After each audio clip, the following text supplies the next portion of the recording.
Eliphaz's words, as read in Job chapter 5, verse 17 through 18, show a view of discipline that has almost been forgotten. Pain can help us grow. These are good words to remember when we face hardship and loss. Because Job did not understand why he had suffered, his faith in God had a chance to grow. God does not eliminate all hardship when we are following Him closely, and good behavior is not always rewarded by prosperity.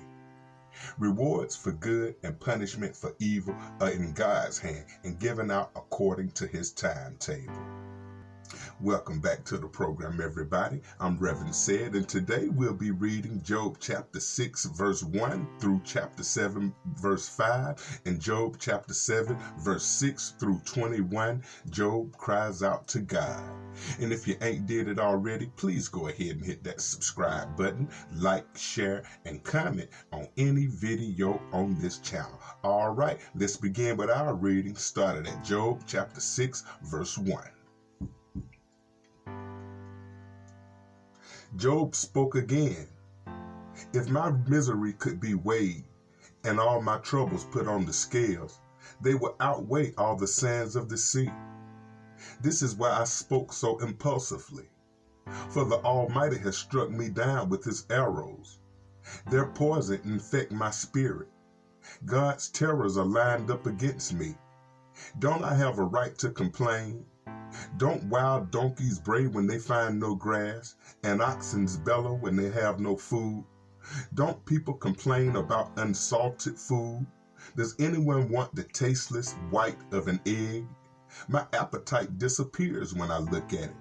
I gag at the thought of eating it. Oh, that I might have my request, that God would grant my desire. I wish He would crush me. I wish He would reach out His hands and kill me. At least I can take comfort in this, despite the pain. I have not denied the words of the Holy One, but I don't have the strength to endure. I have nothing to live for. Do I have the strength of a stone? Is my body made of bronze? No, I am utterly helpless, without any chance of success. One should be kind to a fainting friend, but you accuse me without any fear of the Almighty.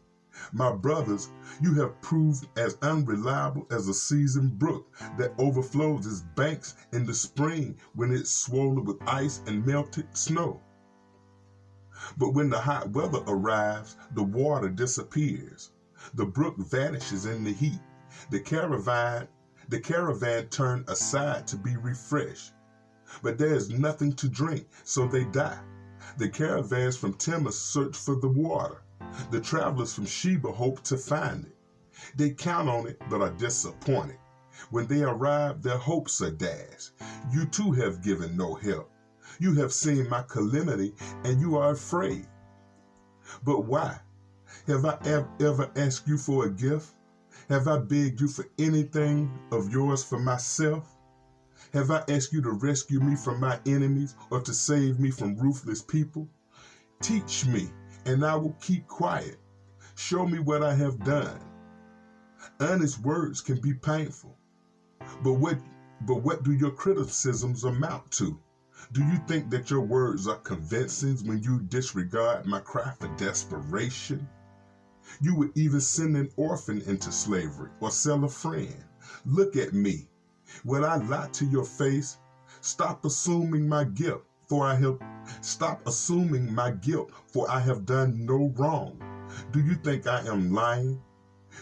Don't you know the difference between right and wrong? Is not all human life a struggle? Our lives are like that of a hired hand, like a worker who longs for the shade, like a servant waiting to be paid. I too have been assigned months of futility, long with weary nights of misery. Lying in bed, I think, when will it be morning? But the night drags on as I toss till dawn. My body is covered with maggots and scab. My skin breaks open, oozing with pus. Job chapter 7, verse 6 through 21. My days fly faster than a weaver's shuttle. They end without hope.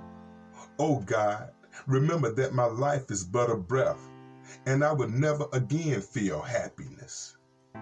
You see me now, but not for long. You will look for me, but I will be gone. Just as a cloud dissipates and vanishes, those who die will not come back. They are gone forever from their home, never again to be seen. I cannot keep from speaking. I must express my anguish. My bitter soul must complain. Am I a sea monster or a dragon that I must place me under God? That you must place me under God.